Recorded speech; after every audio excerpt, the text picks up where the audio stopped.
नमस्कार दोस्तों, क्या आप यकीन करेंगे अगर मैं आपसे कहूं कि सरकार ने एक डिक्शनरी के जरिए एक पूरे पहाड़ को ही गायब कर दिया है। जी हाँ, डायनामाइट से नहीं, बुलडोजर से नहीं, बल्कि कागज पर लिखी एक डेफिनेशन से।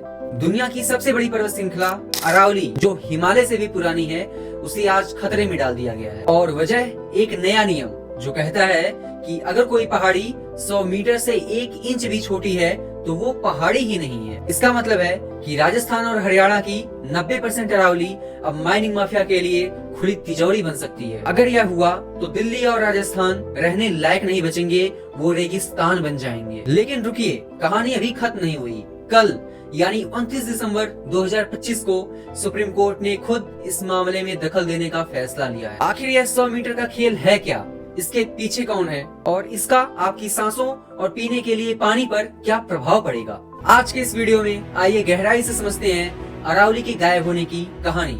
नमस्कार दोस्तों, मैं हूँ ओम और आप देख रहे हैं डिस्कवर एक्स।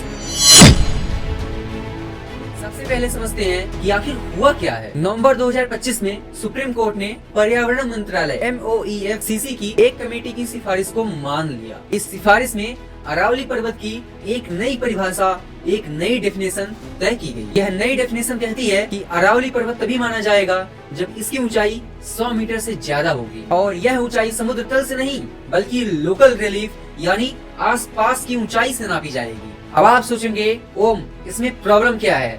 प्रॉब्लम है मेरे दोस्त, बहुत बड़ी प्रॉब्लम है। अरावली एक बहुत पुरानी अमानत है। करोड़ों सालों की हवा और बारिश ने इसे घिस दिया है। हरियाणा और दिल्ली के आसपास इसका बहुत बड़ा हिस्सा नीची पहाड़ियों के रूप में है। डेटा देखिए, forest survey of India FSI ने पहले ही चेतावनी दे दी थी। अगर हम 100 मीटर का पैमाना लाएंगे तो अरावली का बहुत बड़ा हिस्सा इस सुरक्षा से बाहर हो जाएगा। सोचिए, एक पहाड़ी जो 90 मीटर ऊंची है, वो भी धूल भरी आंधियों को रोक सकती है, बारिश का पानी सोख सकती है। लेकिन नए नियम के मुताबिक अब वो पहाड़ ही नहीं है, अब वो समतल जमीन है जिसे खोदकर पत्थर निकाला जा सकता है। एक्सपर्ट्स का कहना है कि इससे लगभग 90% अरावली बर्बाद हो सकती है, खत्म हो सकती है।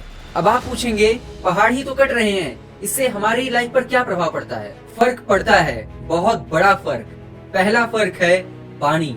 गुड़गांव, फरीदाबाद और दिल्ली पूरी तरह से ग्राउंड वाटर पर निर्भर है। अरावली की चट्टानें स्पंज की तरह काम करती हैं। एक रिसर्च के मुताबिक अरावली का हर एक हेक्टेयर साल भर में 20 लाख लीटर पानी जमीन के अंदर रिचार्ज करता है। अगर ये छोटी पहाड़ियाँ कंक्रीट से ढक दी गई या माइनिंग में उड़ा दी गई तो यह रिचार्ज सिस्टम बंद हो जाएगा। गुड़गांव और दिल्ली पहले से ही डार्क जोन में है, जहां पर पानी 1000 फीट से भी नीचे चला गया है। सरकार का यह फैसला आपके नल का पानी सुखा सकता है। Aravalli the great green wall of India है। यह थार रेगिस्तान को पूरब की तरफ बढ़ने से रोकती है।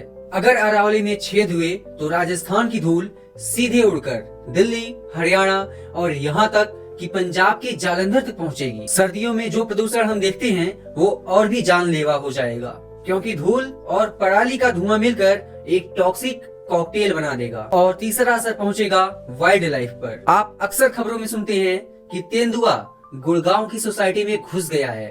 क्यों? क्योंकि हम उनका घर, उनका कॉरिडोर तोड़ रहे हैं। 500 मीटर का गैप नियम जानवरों को समझ में नहीं आता। उन्हें कॉन्टिन्यूअस जंगल चाहिए, टुकड़े नहीं। आज कांग्रेस और विपक्ष पार्टी कह रहे हैं कि बीजेपी अरावली को माइनिंग माफिया को बेच रही है। अशोक गहलोत जी कहते हैं यह अरावली का डेथ वारंट है। लेकिन क्या यह सचमुच एक पार्टी की गलती है? चलिए थोड़ा फ्लैशबैक में चलते हैं। साल 2002 जब सुप्रीम कोर्ट माइनिंग पर बैन लगाने की बात कर रहा था, तब राजस्थान में कांग्रेस की ही सरकार थी। और आप जानकर हैरान होंगे कि 2002 में गहलोत सरकार ने ही सुप्रीम कोर्ट में एफिडेविट देकर कहा था कि यह 100 मीटर वाला नियम लागू होना चाहिए ताकि माइनिंग की जा सके। जी हाँ, 2002 में जब कांग्रेस की सरकार थी तब वो सपोर्ट कर रही थी, लेकिन आज वो विरोध कर रही है क्योंकि आज बीजेपी की सरकार है। सच्चाई यह है दोस्त कि चाहे कोई भी सरकार हो, अरावली उसके लिए सोने की खान है। पत्थर, बजरी और अब क्रिटिकल मिनरल्स के नाम पे दोनों तरफ की सरकारें इसे खोदने में लगी हुई हैं। अभी केंद्र सरकार ने कहा कि सस्टेनेबल माइनिंग प्लान MPSM बनने तक माइनिंग लीज पर रोक लगा दी है। सुनने में अच्छा लगता है, लेकिन डर यह है कि यह सस्टेनेबल माइनिंग प्लान उस 100 मीटर वाले नियम के आधार पर ही बनेगी जिससे सबसे बड़ा नुकसान तो हो ही जाएगा। लेकिन दोस्तों, पिक्चर अभी बाकी है। यहाँ आता है कहानी का ट्विस्ट। कल ही यानी 27 दिसंबर को सुप्रीम कोर्ट ने खुद इस पूरे मामले का संज्ञान लिया है। कोर्ट को एहसास हुआ कि पब्लिक में बहुत गुस्सा है और 100 मीटर वाला नियम पर्यावरण के लिए घातक हो सकता है। इसकी सुनवाई कल यानी 29 दिसंबर को होने वाली है। हमारे पास यह आखिरी मौका है, तो हमें क्या करना चाहिए? पहला, सरकार से मांग, यानी हमें ऊंचाई वाली डेफिनेशन नहीं बल्कि स्लोप ढलान वाली डेफिनेशन चाहिए, जैसा FSI ने पहले सुझाव दिया था। पहाड़ छोटा हो या बड़ा, अगर वो अरावली का हिस्सा है तो वो प्रोटेक्टेड होना चाहिए, सुरक्षित होना चाहिए। दूसरा, माइनिंग पर असली रोक, सस्टेनेबल माइनिंग के नाम पर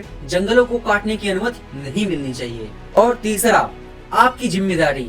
नीचे डिस्क्रिप्शन में मैंने सेव अरावली और jhatka.org के पेटिशंस के लिंक दिए हुए हैं, उन्हें साइन कीजिए। सोशल मीडिया पर #सेव अरावली के साथ इस 100 मीटर वाले घोटाले के बारे में लिखिए। अगर हम चुप रहेंगे तो इतिहास हमें कभी माफ नहीं करेगा कि जब हमारा हवा और पानी हमसे छीना जा रहा था तब हम खामोश बैठे थे। इस वीडियो को इतना शेयर कीजिए कि कल की सुनवाई से पहले यह वीडियो सब तक पहुंच सके। मैं मिलूंगा आपसे एक नए वीडियो में एक नए सच के साथ। जय हिंद।